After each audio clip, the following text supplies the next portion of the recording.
de pé até o pastor Aluan dê um sinal para que se assente.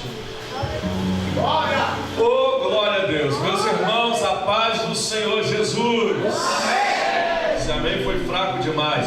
A paz do Senhor Jesus, amém, irmãos? Amém ou não amém? Amém! Que maravilha, que alegria estar aqui com vocês, que alegria é nós cultuarmos a Deus, podermos rever alguns rostos familiares, alguns amigos, né? Pessoas que tem muito tempo que eu não vejo, outros têm algum tempo, outros eu nunca vi na minha vida. Falei com o pastor Marlon, glória a Deus, tem muito rosto novo, né? Muitos irmãos diferentes que estão vindo aqui, que eu não conhecia. É um prazer conhecer você que eu nunca vi na minha vida, é um prazer muito grande conhecer você. Você que eu conheço, que eu já te vi, é um prazer relembrar, ver você, porque eu acredito que quando o tempo passa e nós encontramos pessoas firmes na presença de Deus, é uma alegria em saber que você não desistiu da fé, é uma alegria em saber que você continua perseverante e nós estamos na luta para morarmos no mesmo céu. Amém ou não amém? Nós estamos nessa luta e vamos chegar lá para a glória de Deus, como meu amigo Diácono Leandro louvou aqui, inspirado por Deus, avivado, animado. Você vai chegar do outro lado para a glória do Senhor. Você pode dizer amém? Amém. Quem trouxe Bíblia, diga amém. Amém. Quem não trouxe, pega a carona com quem está do lado. Pega a Bíblia, Provérbios, número 9, verso 1. Provérbios 9, verso 1. Quero nesta oportunidade glorificar ao Senhor enquanto você encontra o texto bíblico, pela vida da minha família que está me ladeando, me acompanhando nesta oportunidade. Nós chegamos quinta-feira de Guarapari pela manhã, à tarde na verdade, e estivemos aqui no Macuco pregando. Na sexta-feira Nova Belém, sábado tivemos uma cruzada na Praça Nova Belém, domingo em Valão Seco, segundo em Valão Seco, hoje aqui. Final de semana, Cachoeiro do Itapemirim, nós vamos estar lá no grande trabalho também, e aproveitando esses dias para pregar a palavra de Deus, anunciar a palavra do Senhor.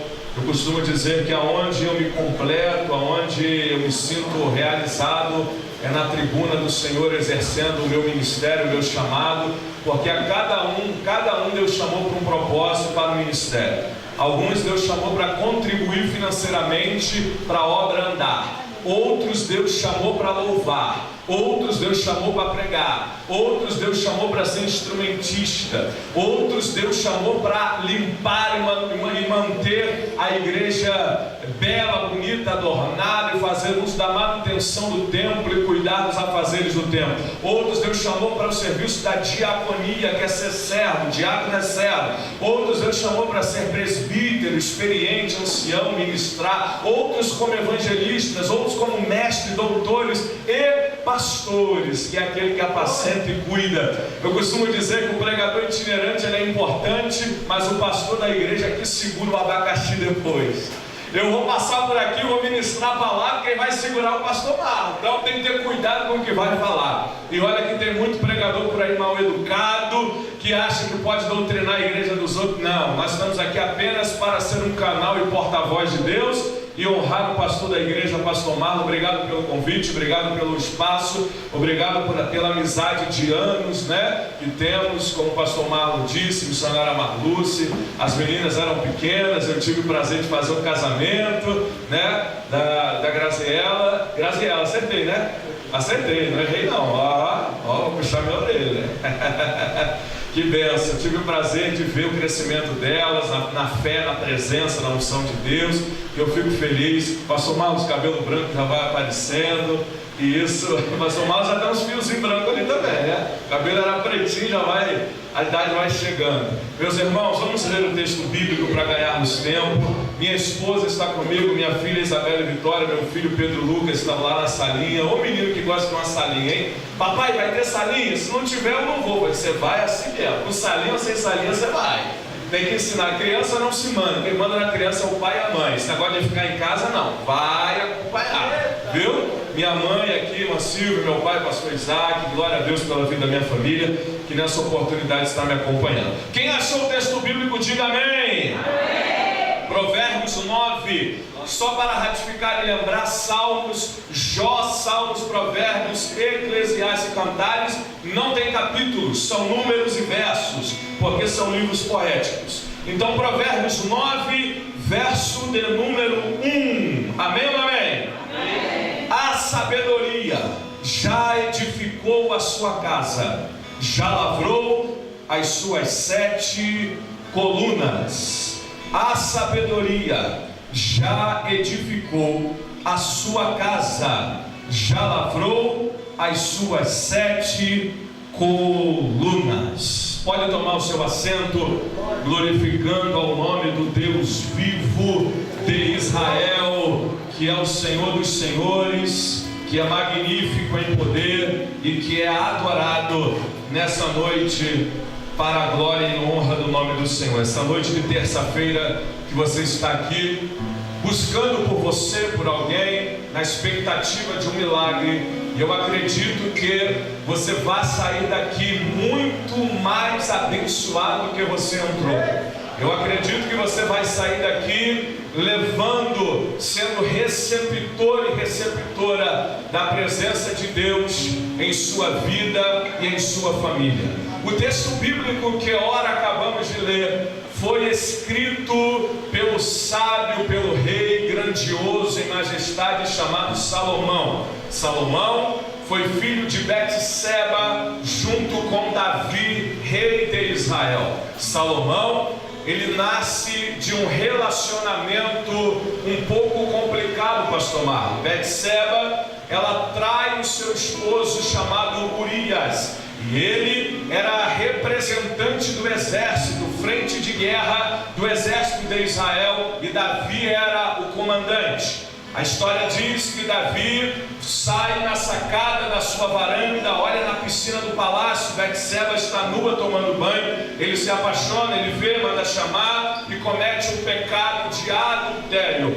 E ali a sentença de Deus para Davi é uma sentença pesada. Davi ele vai errar, Davi vai pecar, vai gerar-se uma criança no ventre de Betseba e essa criança morre. Essa criança vem a óbito. Davi vai jejuar e orar enquanto a criança está enferma, mas depois que morre, Davi vai se alimentar, vai comer o pão, lava o rosto, e alguém pergunta: Davi, enquanto a criança estava doente, você orou e jejuou? E ele vai dizer: agora não há mais nada o que fazer, não pode mais voltar à vida aquele que morre. Então Davi entende que foi um juízo de Deus, e depois ele se relaciona de novo com Betseba. Urias já estava morto, e ela vai gerar mais um filho. Este filho é chamado de Salomão. Salomão, ele veio como um bálsamo para repor aquilo que foi pego por Deus como juízo. Salomão tinha tudo para dar errado, pastor Marlon, porque ele vai nascer o segundo filho de um casamento tempestuoso. Salomão tinha tudo para não ser notado, meu irmão Leandro, ele tinha tudo para ser mais um, mas aquilo que era para dar errado, o Senhor olhou e disse: vou confundir muitos. Alguns não acreditam que no ventre de uma mulher que errou, mas ela se consertou. Davi também se consertou. Talvez você pode ter errado na sua vida, talvez você pode ter cometido um pecado, e alguém olhou para você e disse assim: esse aí já era, esse não se levanta mais, esse não prega mais, esse não canta mais. E o Senhor está dizendo: se eu ver em você um coração quebrantado e contrito, arrependimento verdadeiro, eu posso te levantar de novo, eu posso mudar a tua história, eu posso fazer de você um instrumento nas minhas mãos. Porque as pessoas têm coragem de apontar o dedo, mas não têm coragem de estender as mãos para te levantar. As pessoas têm coragem de apontar o pecado, mas não têm coragem de colocar o ombro para você chorar com ela. Talvez você está aqui nessa noite dizendo: pastor, será que tem jeito para mim? Você que está vendo essa mensagem, assistindo ao vivo, ou depois de manhã, de tarde, de noite, e talvez você cometeu um erro e falou: não tem mais jeito para mim. Nessa noite eu estou aqui para ser profeta de Deus na tua vida, e eu quero declarar uma mensagem: se arrependa verdadeiramente, abandone o pecado, tome jeito na tua vida, porque vai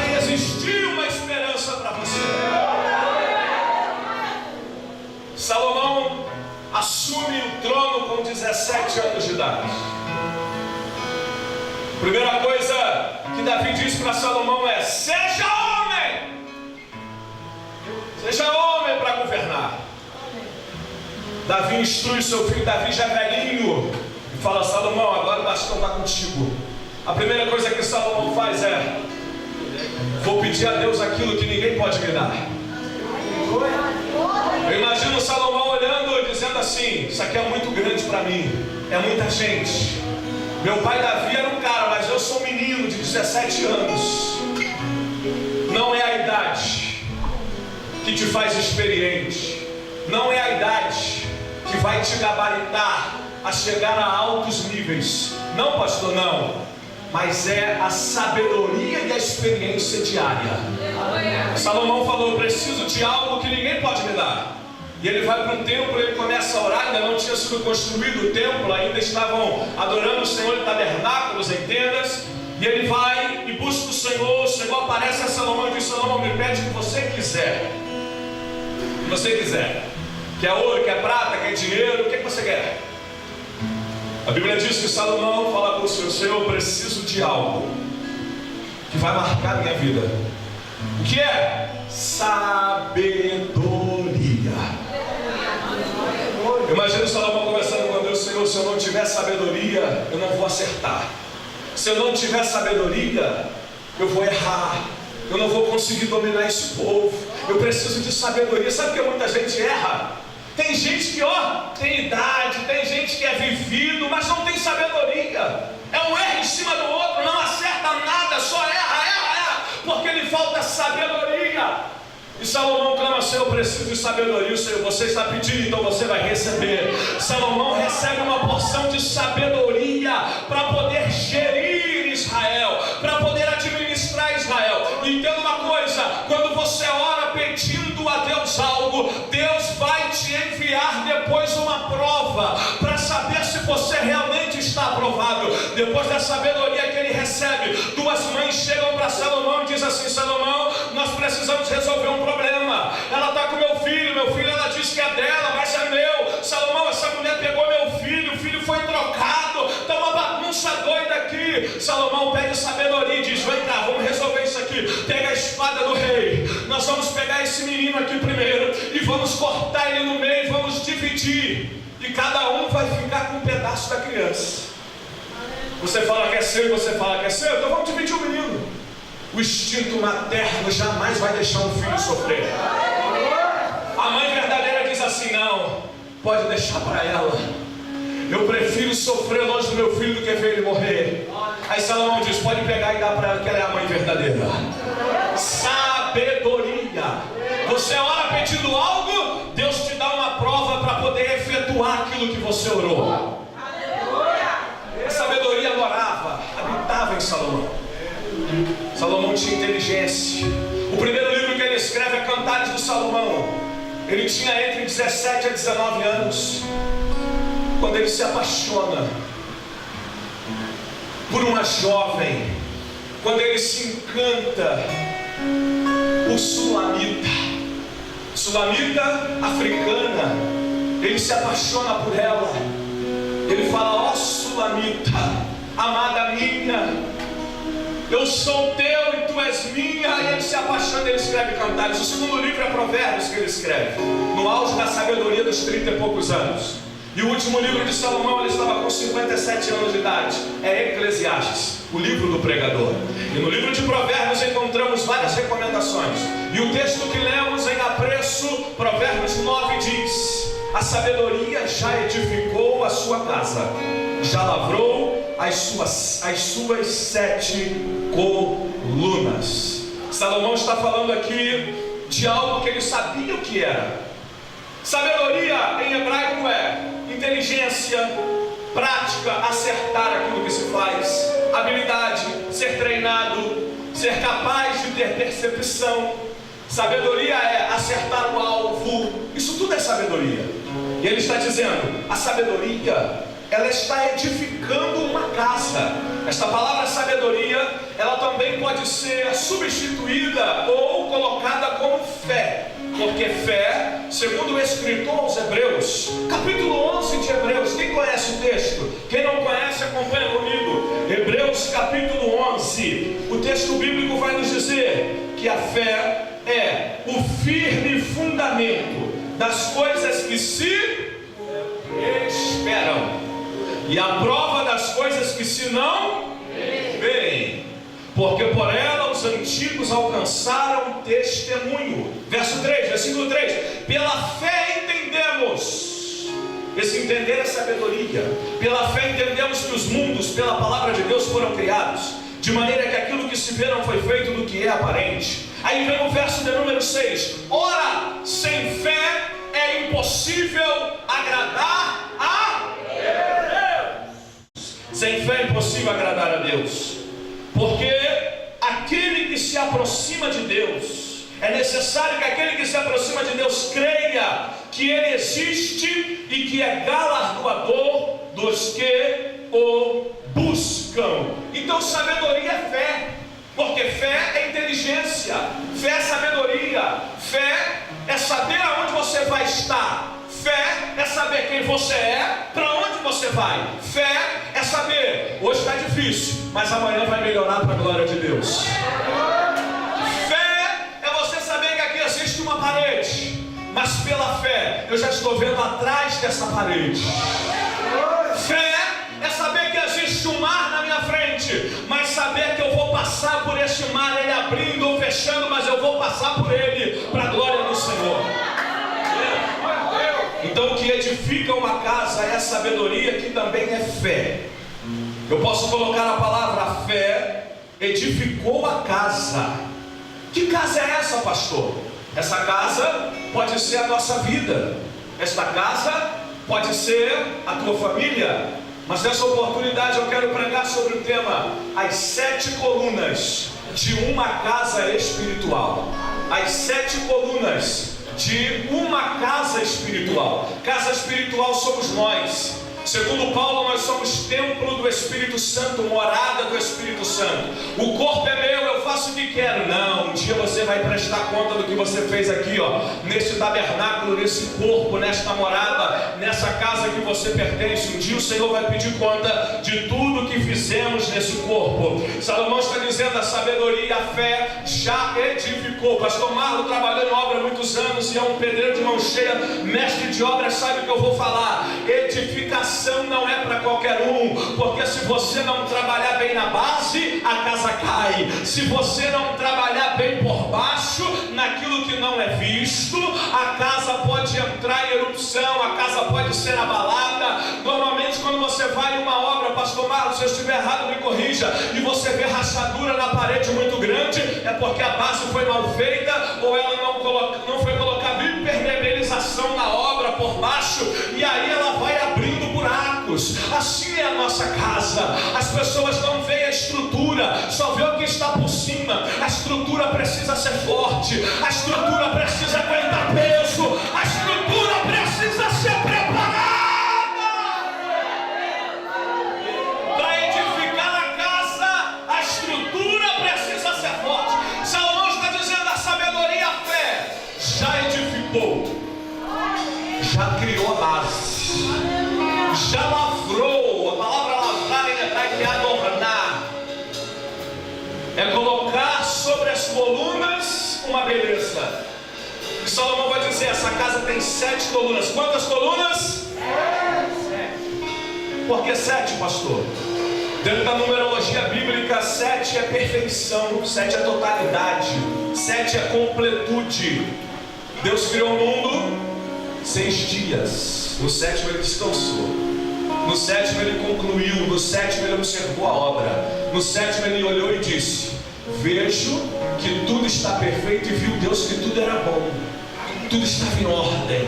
7 é perfeição, totalidade. Salomão está dizendo: essa casa, ela precisa ser completa, essa casa precisa ser totalmente unida por excelência, presbiteria. Essa casa precisa ser uma casa maravilhosa e ter 7 colunas nela. Pastor, quais são as 7 colunas dessa casa? Antes de falar das 7 colunas, eu preciso te falar que existem 2 tipos de construtores. Jesus vai nos trazer a memória, vai nos trazer a lume, vai nos trazer a ensinamento, que existem dois tipos de construtores. Quantos tipos? Dois. Olha para o teu irmão e diga assim: existem dois tipos de construtores. Agora pergunta assim: quem é você? Agora diga assim, presta atenção que o pastor vai falar. Mateus capítulo 7. Mateus, Evangelho segundo escreveu Mateus capítulo 7, versículo de número 24 ao 27. Jesus vai ensinar sobre os dois tipos de construtores que edificam casas. Jesus diz assim: todo aquele, pois, que escuta as minhas palavras e as pratica, assemelhado-ei ao homem prudente. Diga homem prudente. Diga mulher prudente. Diga que edificou. Não, mais forte, diga edificou a sua casa sobre aonde? A rocha, sobre a pedra, sobre a rocha, sobre a base, sobre a estrutura. Pedra, estrutura, base, é algo forte. Esse é o primeiro tipo de construtor. E desceu a chuva, correram os rios, assopraram ventos e combateram aquela casa, e não caiu, porque estava edificada. Seja profeta de Deus para quem está do teu lado e diga assim: tua casa não vai cair. Tua casa não vai cair. Teu vizinho está dizendo: não vai conseguir, não vai chegar. Tua família está dizendo: não vai dar certo. O Senhor está dizendo: não vai cair, não vai cair, não vai cair. Vai ficar de pé.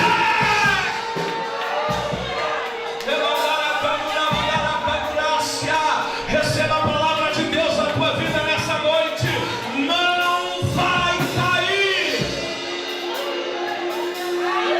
Mas aí tem um segundo tipo de construtor. Segura. E aquele que ouve as minhas palavras e não as cumpre, e não as pratica, compará-lo-ei ao homem insensato. Diga insensato. Muito forte isso. Que edificou a sua casa sobre a areia. E desceu a chuva, correram os rios, assopraram ventos, e combateram aquela casa, e caiu, e foi grande a sua queda. Ah, irmãos, o que tem de gente caindo por aí. Eu que não tenho nome famoso, não sou renomado como muitos pregadores por aí, mas ando um pouco. Se deixar, todo dia a gente está pregando. O que eu tenho encontrado de pastores amigos dizendo: você conhece fulano? Eu falei: caiu, voltou para o mundo, voltou para a droga, voltou para o homossexualismo, voltou para a prostituição. Pessoas que eram amigos, pessoas que eu ouvi pregar e caíram, pessoas que eram uma bênção e se afastaram da casa do Senhor, pessoas que estão dizendo: agora eu sou desigrejado, é Cristo em casa. É ruim, hein? Jesus vai voltar, eu quero ver você subir, meu filho. Não sobe. Olha só a pesquisa que foi feita. Não é Ibope da Datafolha não, viu? É sério. Essas aí eu vou te falar, misericórdia. O número de desigrejados que já fizeram parte da noiva e se afastaram é maior do que o número de cristãos que estão ativos na igreja. E você chega para evangelizar e fala assim: já aceitou Jesus? Já, sou cristão. Está em comunhão? Estou. Congrega onde? Não congrega em lugar nenhum não, estou em casa, mas sou salvo. Não é não, filho. Não é não. Você precisa se arrepender e voltar a casa sobre a rocha, porque tua casa está na areia. Você que está aqui nessa noite talvez esteja fora da comunhão, está achando que vai para o céu. Não, volte à comunhão e volte a edificar a casa sobre a rocha.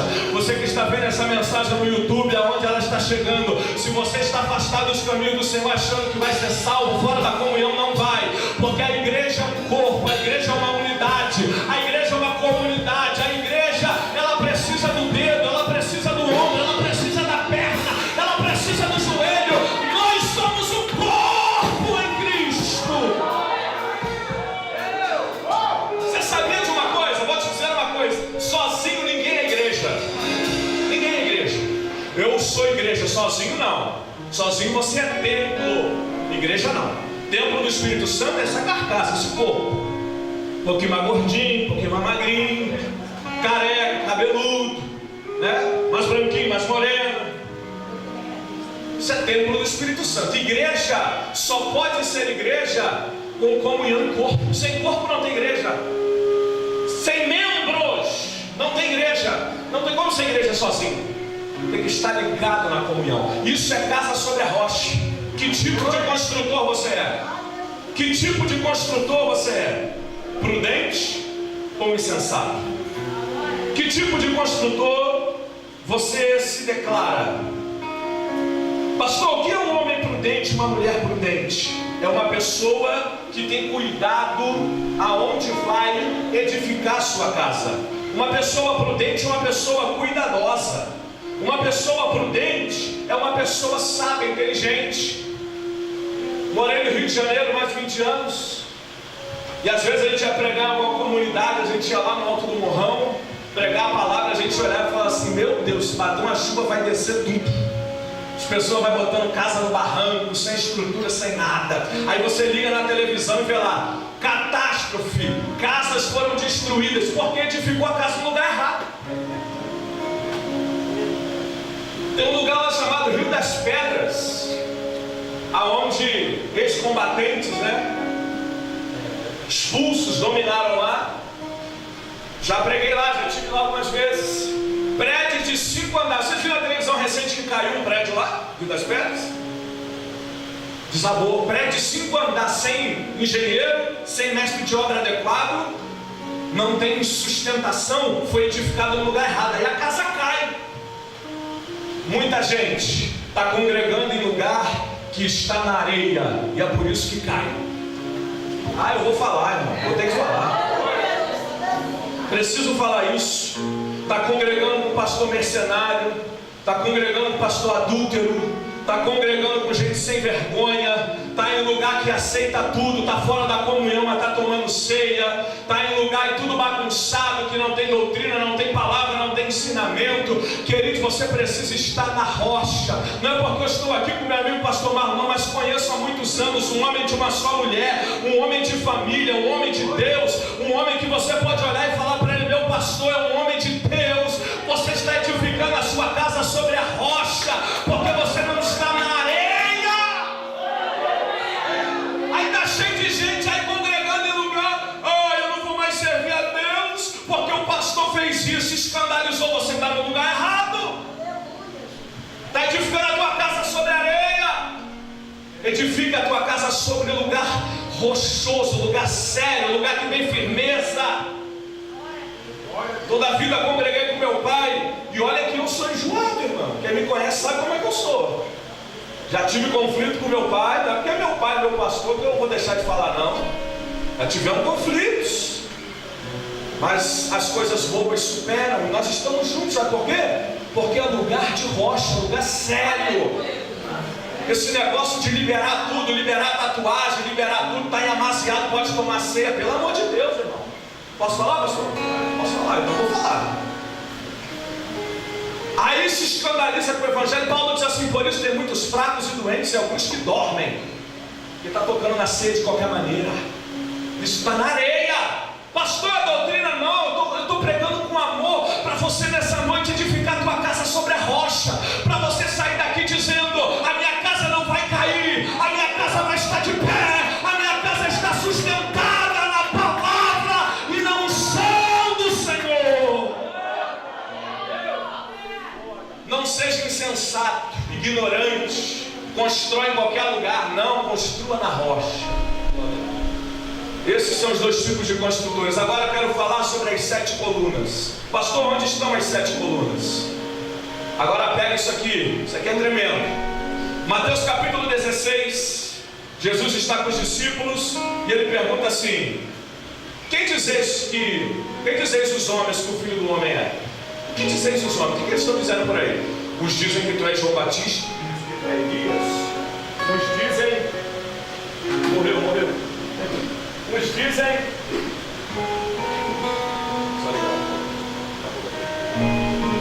Uns dizem que tu és João Batista, que tu és Elias.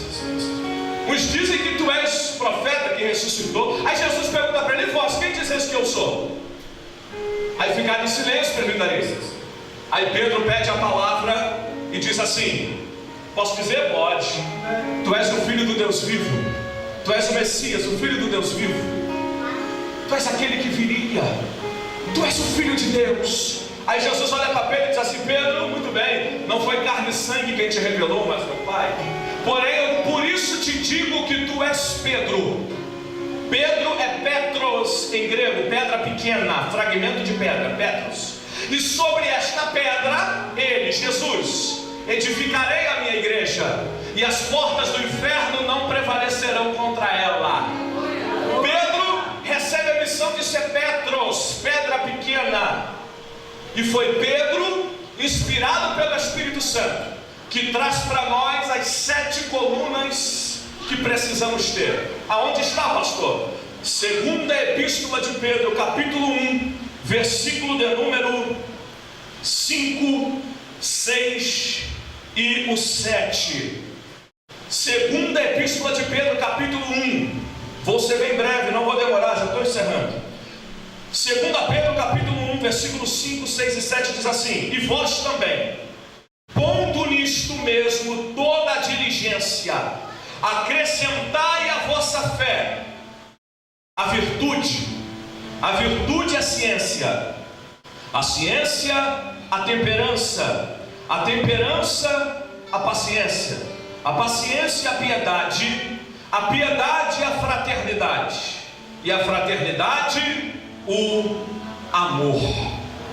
Versículo 8: porque se em vós houver e aumentarem estas coisas, não vos deixarão ociosos, nem estéreis no conhecimento de nosso Senhor Jesus.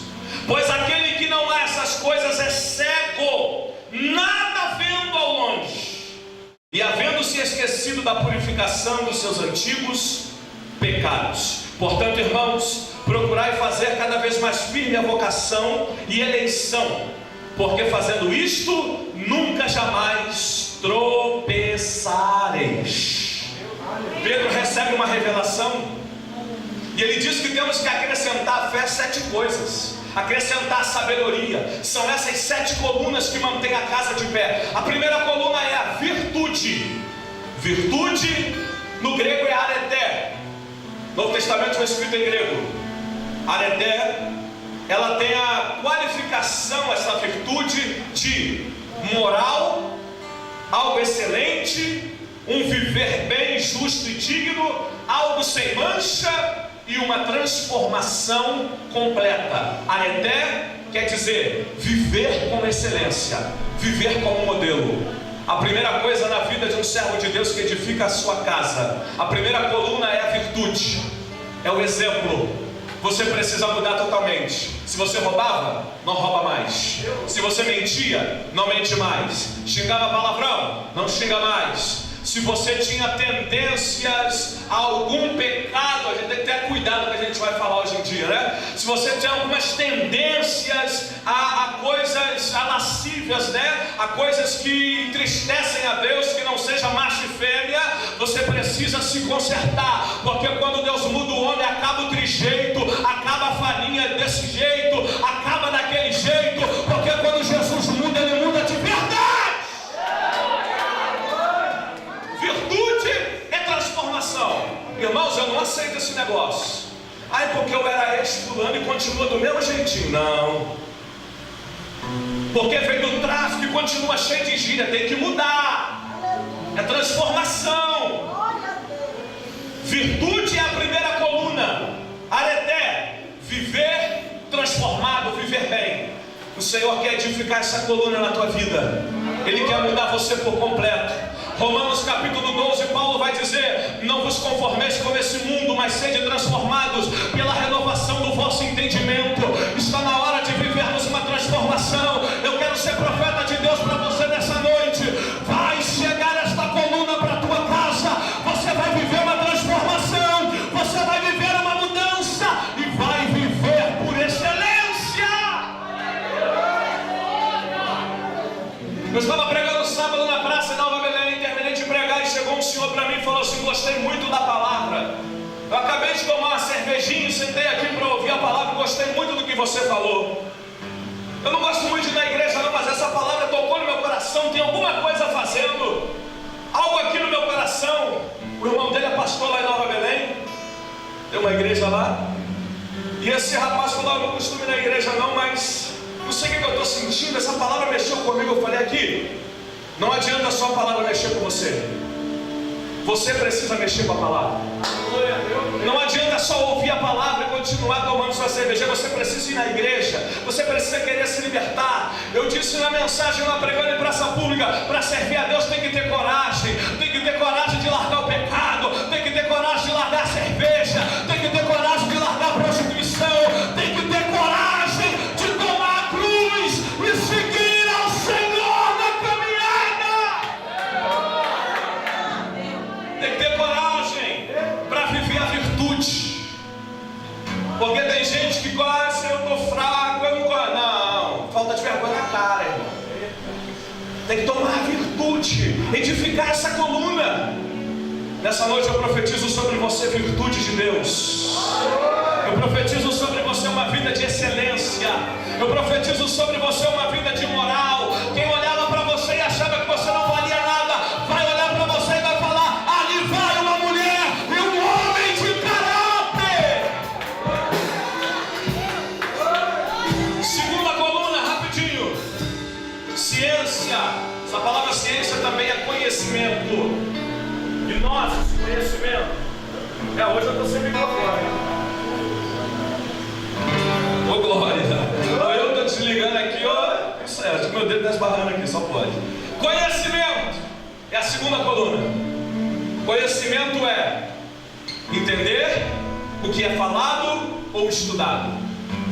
Jesus disse assim: conhecereis a verdade, e a verdade, João 8,32, é isso? E conhecereis a verdade, e a verdade vos libertará. Sabe por que tem gente que não é liberto? Porque não quer conhecer a verdade, não quer aprender a palavra, não quer vir na escola dominical, não quer ler a palavra, não quer mergulhar na palavra. Irmão, sem conhecimento nós não vamos entender quem Deus é. Eu não consigo entender uma pessoa que tem mais de 5 anos de crente e nunca leu a Bíblia toda. Eu não consigo entender uma pessoa que vem na igreja e não consegue ter amor pela palavra. Irmão, se você é novo convertido, tudo bem, você está começando.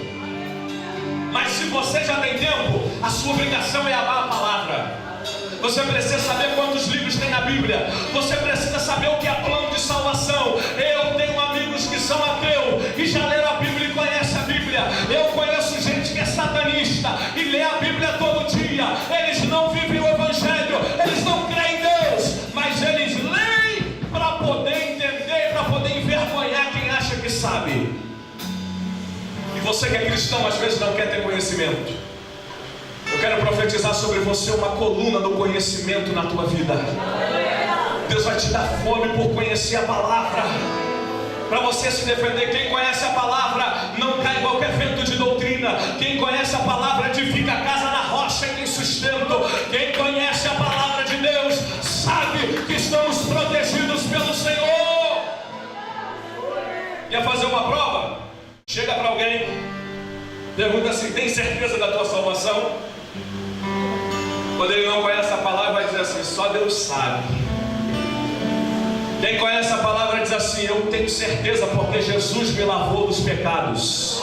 Jesus morreu para me dar vida e vida com abundância. Tem gente que diz assim: a salvação só pertence a Deus. Negativo. A Bíblia diz que se com a tua boca confessares ao Senhor e no teu coração crer que Jesus ressuscitou dos mortos, serás salvo.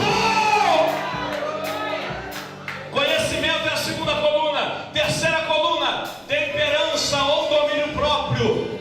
É resistir à tua vontade. Se qualquer pessoa te domina, se qualquer pessoa te afeta, se qualquer palavra te magoa, qualquer um pode dominar você. Temperança e domínio próprio é a terceira coluna. Se você chegar no presídio como eu já cheguei, se você chegar para alguém que já matou alguém como eu já cheguei e perguntar para ele: se arrepende? A maioria vai dizer assim: me arrependo. Se voltasse no tempo eu não faria. Eu não tive domínio. Quem tem uma arma e não tem controle e não tem domínio próprio, se alguém falar que ele é bonito, ele tiver no dia ruim, ele saca a arma e mata. Falta de controle. Na faca, na peixeira, Domínio próprio é a terceira coluna. Eu quero profetizar sobre você domínio próprio nessa noite. Sabe por que muitos casamentos acabam? Falta de domínio próprio. Casamento é a maior escola para aprender a perdoar. Vai ter problema o tempo todo. Duas pessoas diferentes, com duas criações diferentes, com duas cabeças e mentalidades diferentes. Uma vê o mundo de cor de rosa, o outro vê o mundo da cor de azul. E as pessoas brigam. Às vezes você acorda mal-humorado, vai chegar perto da pessoa, o seu companheiro, da sua companheira, ela vai olhar para você e falar: some daqui! Irmão, até o da TPM, eu costumo brincar que é tempo de uma possessão maligna, irmão. Mas não é só TPM não, tem também do homem. É hora também que o homem fica só Jesus. O homem trabalhou, chega cansado e quer sentar na televisão, né? Quer ver o futebol, quer ver alguma coisa. Aí a mulher chega e quer falar. Aí vai gastar todas as palavras do dia, o cara tá, não, beleza. O que eu falei? Caçou a briga, irmão. Aí se não tem domínio próprio, vai voar panela, vai voar garfo, vai puxar faca um pro outro, vai arrastar peixeira no chão. Tem domínio próprio. Ah, o que eu já atendi de casal mandando mensagem: pastor, vou separar. Por quê? Porque o negócio está pegando, a briga está feia. Sabe por quê? Falta de domínio próprio. Quando você aprende a ter domínio próprio, é difícil, irmão. É difícil.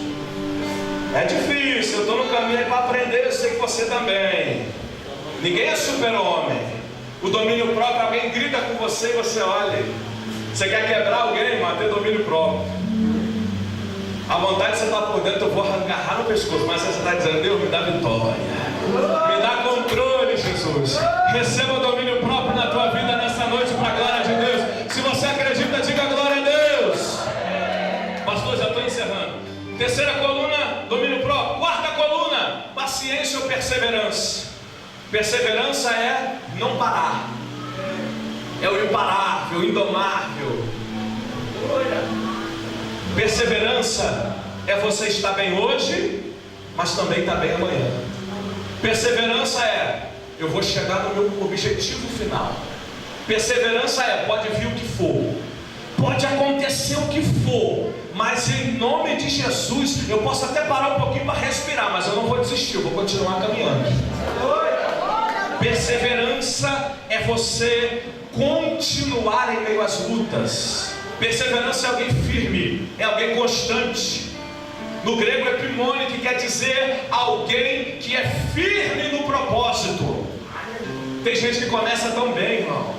Ah, eu comecei bem, eu vou evangelizar, eu vou ganhar minha família, eu vou ganhar todo mundo. Aí começa: ih, pastor Marco está tão desanimado, se eu dirigir essa igreja vai ser melhor que ele, né? Aí tem gente que começa a tocar, e tem gente que começa a tocar instrumento, ainda bem que os músicos aqui são uma bênção. Aí começa a achar que é melhor que os outros, começa a pregar: ih, o pastor está fora, o negócio sou eu. Aí você vai ver daqui a um mês, está no mundo, está desviado. Começa muito bem, mas não é perseverante. Vai devagar, irmão. Vai devagar. Aprenda a ter humildade. Sabe que é a maior característica de quem é perseverante? Paciência. Por isso que Pedro chama a paciência de perseverança. Na quarta coluna, paciente, tua hora vai chegar. Tua hora vai chegar. O que teve de gente que chegou para mim e falou assim: rapaz, por que você não é o presidente da igreja no lugar do teu pai? Eu falei: porque minha hora não chegou. Já tive igreja em Guarapari, minha esposa sabe, acompanha comigo, que pessoas diziam assim: essa igreja era para estar na tua mão. Eu falei: mas minha hora ainda não chegou. E eu não vou derrubar ninguém, não vou ser rebelde com ninguém. Tem gente que tenta derrubar os outros para pegar o lugar dos outros. Rebelião, pecado de feitiçaria. Espere a tua hora, seja paciente. A tua hora vai chegar. Quem está entendendo, diga glória a Deus. Quinta coluna, piedade. Piedade é uma devoção completa à obra de Deus. Piedade, alguém piedoso, é alguém que ama o Deus da obra e ama a obra do Deus da obra. Essa cadeira que você senta tem um valor. A água que você bebe tem um valor. O Deus que criou os céus e a terra não precisa de ouro e prata, mas a obra precisa. Ser piedoso é amar a obra. Irmão, tem gente que é muito seguro. Aí eu fico pensando, eu fui orar por uma pessoa uma vez, o pastor Zé estava comigo. Não vou citar aonde era, porque é aqui perto, né? E nós oramos por uma pessoa e no final ele botou a mão no bolso para pagar a oração. Lembra disso? Já estava lá? Ele falou assim: não, eu vou pagar. Eu falei: por quê? Não, porque no centro espírita eu pago para orar por mim. Eu falei: não, aqui você não paga por oração, você pode ofertar na obra de Deus. Nós não vamos cobrar oração. Tem gente que quando estava no mundo pagava para fazer despacho, pagava para ir no forró, pagava para ir aonde fosse, mas chega na igreja, não tem coragem de abençoar a obra do Senhor. Piedade é amar a obra, irmãos. Você sabe como é que faz a obra de Deus e faz missões? Com as mãos dos que contribuem, com os joelhos dos que ficam e com os pés dos que vão. Quem vai precisa de oração, mas precisa de contribuição para anunciar a palavra de Deus. Piedade é alguém que ama, é piedoso, é devoto à religião e à obra do Senhor. Essa é a quinta coluna. Pastor, posso começar a pedir a igreja que fique de pé? Com a autorização do pastor, fique de pé, irmãos. Já estou devolvendo a palavra. A sexta coluna. Agora pasme vocês, vai ser rapidinho, não vou cansar vocês não. Pedro escreveu as suas cartas, 1ª e 2ª Pedro, antes de João, na ilha de Patmos. João foi o último escritor. João viveu aproximadamente entre 100 anos, 100 e poucos anos. Depois do ano 90 depois de Cristo, João escreveu a última carta chamada Apocalipse. Pedro escreveu antes. Ele não imaginava que a sexta coluna, aqui é para quem gosta de Bíblia, isso aqui é a revelação de Deus. Você não vai achar na internet, não vai achar no YouTube, você não vai achar em lugar nenhum. Isso aqui é Bíblia. A sexta coluna que Pedro, ele fala que devemos associar a nossa fé, e eu digo que é a sexta coluna da edificação de uma casa espiritual, é a fraternidade. O que é isso, pastor? A palavra fraternidade aqui no grego, no original, adelphota, que para o português é Filadélfia. Filadélfia significa amor fraternal. A sexta coluna de uma casa é o amor fraternal. Amor fraternal é misericórdia, compaixão pelo próximo, é ajudar o próximo, é fazer pelo próximo aquilo que ninguém faria por você. Fraternidade é sentir a dor do outro. Ah, que morra, não é da minha família, não estou nem aí. Passando fome, não estou nem aí. Não, irmão. Fraternidade é tirar do seu para ajudar o próximo. Agora entenda isso aqui. Pedro está dizendo Filadélfia, fraternidade como sexta coluna. Agora pega a Bíblia. Qual é a sexta igreja da Ásia Menor das 7? Filadélfia. Filadélfia é a sexta igreja. A primeira é Éfeso, a segunda é Esmirna, a terceira é Pérgamo, a quarta igreja é Tiatira, a quinta é Sardes e a sexta igreja é Filadélfia. E ainda vou me dizer que não é o Espírito Santo que revela a Bíblia?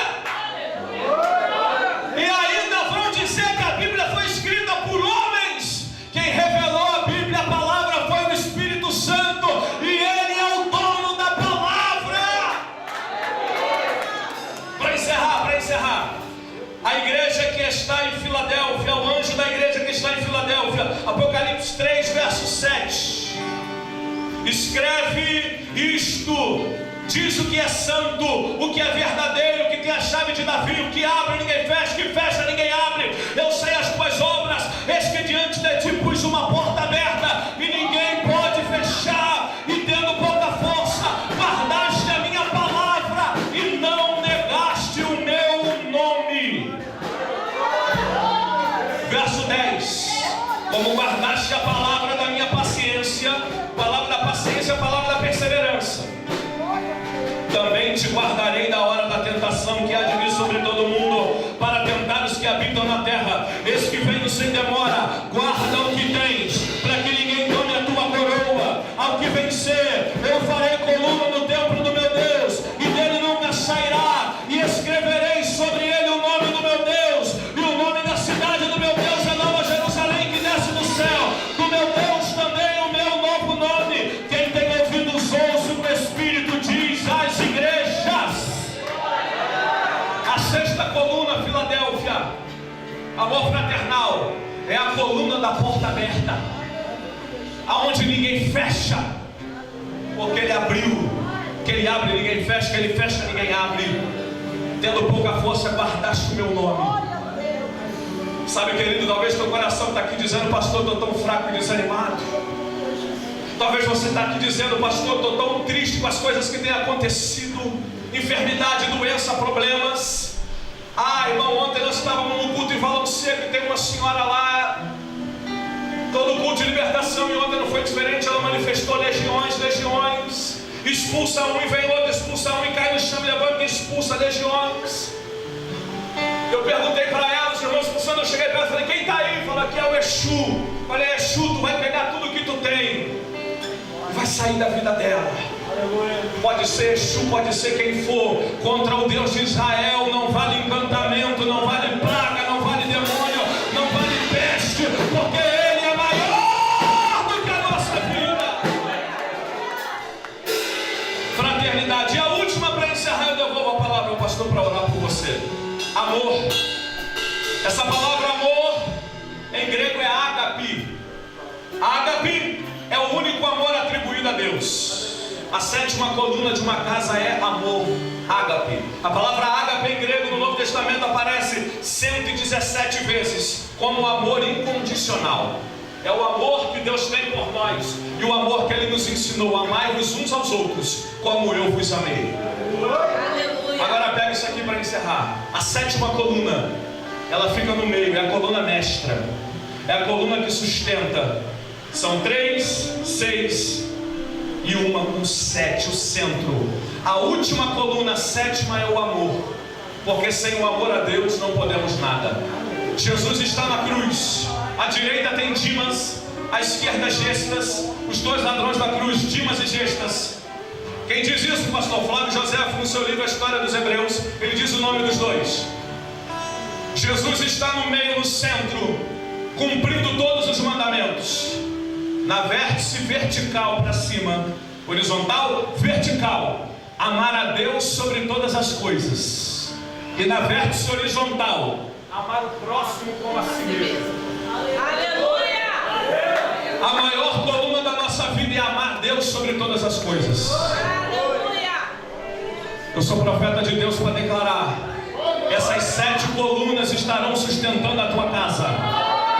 Você vai sair daqui nessa noite cheio da graça